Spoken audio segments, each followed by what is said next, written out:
Hello friends, good morning. कैसे हैं आप सब? आई होप कि आप सब अच्छे होंगे, स्वस्थ होंगे, मस्त होंगे, मज़े में होंगे। और गुड, आज है रविवार। रविवार को ये जाएगा मेरा ब्लॉग सुबह। कोशिश मेरी यही रहेगी और मैं आप लोगों से आज कुछ शेयर करना चाह रही हूँ, कुछ सुझाव जो कि आप यदि हाउसवाइफ होंगे, मिडिल क्लास फैमिली से बिलोंग करते होंगे या ब्लॉगर होंगी तो भी आपके काम आ सकता है मेरा सुझाव। मैं यहाँ पे सीटिंग रूम का क्लीनिंग कर रही हूँ। आप जब भी क्लीनिंग करिए, जब आप घर में कोई ऐसे आपका हेल्पर कोई नहीं है या आप अकेले ही घर में काम करते हैं, तो आप जब बाकी और दूसरे काम से फुर्सत रहे तभी क्लीनिंग, डीप क्लीनिंग के लिए हाथ लगाइए, क्योंकि थकाव भरा होता है ये। और अकेले काम करना है तो क्लीनिंग करने के बाद फिर खाना बनाना, बाकी बर्तन जो रोज़ाना का काम है उसको करना थोड़ा सा तकलीफ़ वाला होता है और समय पर आदमी पहुंच नहीं पाता है। तो आज मुझे थोड़ा सा हल्का लगा बाकी दूसरे काम से, तो मैं क्लीनिंग में शुरू हो गई हूँ, क्लीनिंग कर रही हूँ। सीटिंग रूम का क्लीनिंग पहले करिए ताकि कोई बाहरी आए तो बैठाने में आराम रहे। और सबसे पहले सीटिंग रूम का, डाइनिंग रूम का आप क्लीनिंग कर लेंगे तो आधा काम आपका सिमट जाएगा, हल्का लगने लगेगा आपको। तो बाकी जो आपके कमरे हैं उसको आप आराम से कर सकते हैं। तो मैं वही कर रही हूँ कि सबसे पहले ऊपर से सोफ़े का कपड़ा है उसको झाड़ के, बेड का तो मैंने पहले ही झाड़ दिया है, आपने देखा है। छोटा छोटा डस्ट आ जाता है, जो कि बारिश के सीज़न में फिर भी बहुत राहत रहता है। डस्ट बहुत कम आता है, लेकिन 2-4 दिन में तो आ ही जाता है। और घर में आज थोड़ा हल्का है, बेटा नहीं है, बाहर गया है, अभी 1 घंटे में आएगा। तब तक मैंने मौका देखा और मैं हटा दी, सामान हटाकर सोचा मैंने अच्छे से साफ़ कर दूँ, क्योंकि घर चाहे कोई भी हो, कच्चा हो पक्का हो, यदि साफ़ सुथरा रहता है तो अच्छा लगता है। कच्चे घर को भी लिपाई पुताई कर दीजिए तो सुंदर दिखने लगता है। तो मैं भी वही कर रही हूँ कि इधर उधर फैला हुआ है सामान, तो उसको थोड़ा समेट रही हूँ। आप भी ऐसा करिए। यदि आप अकेले हैं, आपके हेल्पर कोई नहीं है, अपना काम खुद करते हैं, तो जिस दिन काम कम रहे उसी दिन आप लगाइए काम करने को। तो सबसे पहले मैं सीटिंग रूम कर लूँगी, उसके बाद तो मुझे आराम हो जाएगा। और एक बात और मैं आप लोगों से राय लेना चाहूँगी कि ब्लॉगिंग में, मेरे ब्लॉग में कहाँ पे क्या गलती है, तो प्लीज़ यदि आप लोगों को मालूम हो तो बताइएगा ज़रूर। ब्लॉग में तेज़ बोलना, जल्दी जल्दी बोलना वो सही होता है कि आराम से बोलना? मुझे तो लगता है कि मैं तो सही बोलती हूँ, लेकिन खुद की गलती को अब खुद नहीं महसूस कर पाता है ना कोई। तो प्लीज़ आप लोगों को यदि मालूम होगा तो प्लीज़ बताइएगा कि कहाँ पे क्या गलती हो रही है। और मैं यहाँ पे कंप्यूटर पर जो छोटा छोटा डस्ट पड़ा हुआ है उसको भी साफ़ कर लूँगी। हल्का गीला कपड़े से साफ़ कर रही हूँ। पहले सारा कचरा ऊपर से मैं नीचे गिरा दूँगी, उसके बाद झाड़ू और पोछा करूँगी, जो कि मैं आपसे नहीं शेयर करूँगी। सीटिंग रूम पहले निपट जाएगा तो आराम रहेगा। और ब्लॉगिंग में जो ब्लॉगर हैं, आराम से बोलने पर और क्लियर बोलने पर मुझे वो ब्लॉग ज़्यादा अच्छा लगता है। मैं यहाँ पे आ गई बेडरूम में, सीटिंग रूम का सफाई कर लिया मैंने। अब आ गई हूँ बेडरूम में। यहाँ पर मैं खिड़कियों का शीशा साफ़ कर रही हूँ। बेड पिल्लो सब सही से कर दूँगी,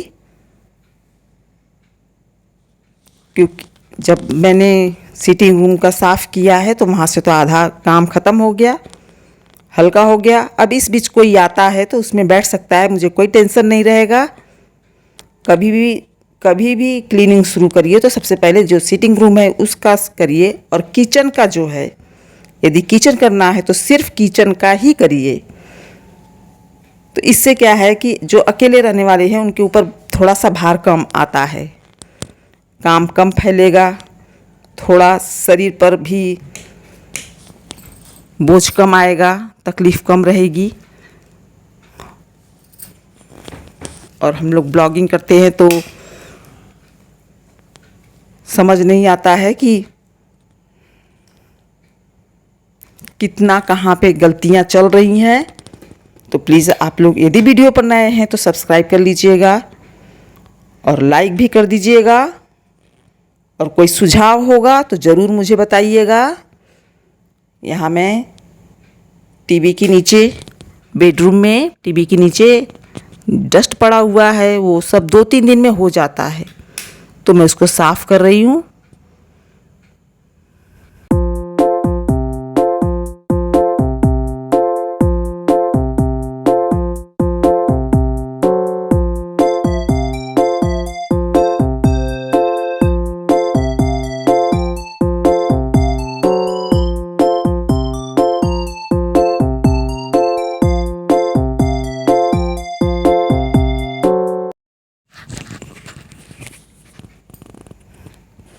टीवी के ऊपर भी एक पतला सा लेयर डस्ट का पड़ गया है।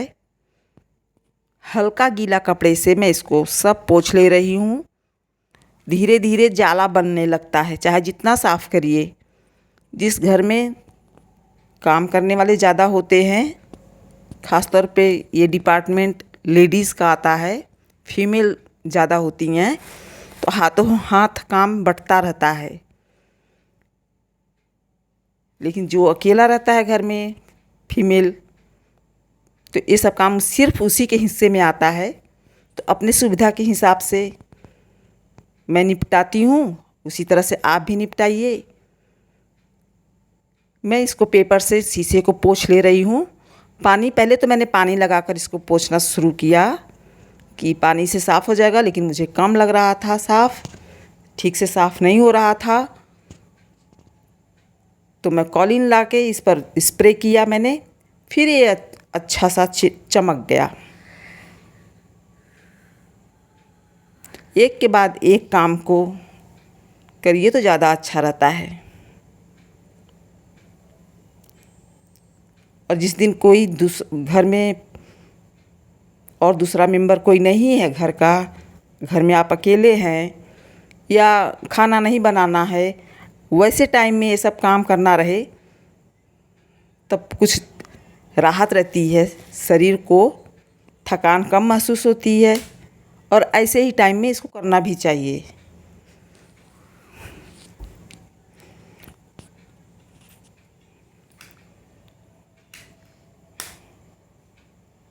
ब्लॉगिंग जब हम लोग करते हैं तो हमारा साउंड, हमारा आवाज़ किस टाइप का होना चाहिए, कैसा रहे, प्लीज़ इस बात का सुझाव ज़रूर दीजिएगा। और मैं इसको शीशे को अच्छे से क्लीन कर ले रही हूँ।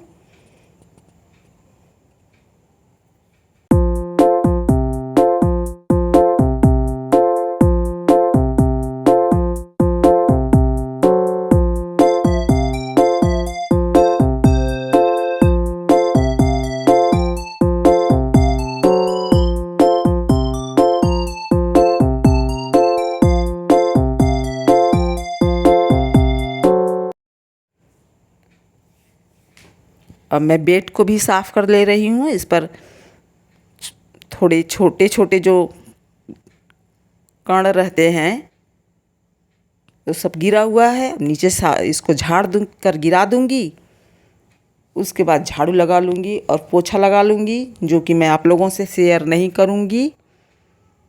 ये सब डीप क्लीनिंग में थोड़ा एक्स्ट्रा आ जाता है। झाड़ू पोछा तो लगता ही रहता है,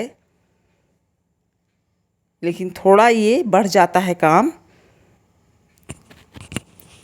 तो प्लीज़ वीडियो पर नए हैं तो सब्सक्राइब करिएगा। मिलूँगी आप लोगों से अगले ब्लॉग में, तब तक के लिए टेक केयर, बाय।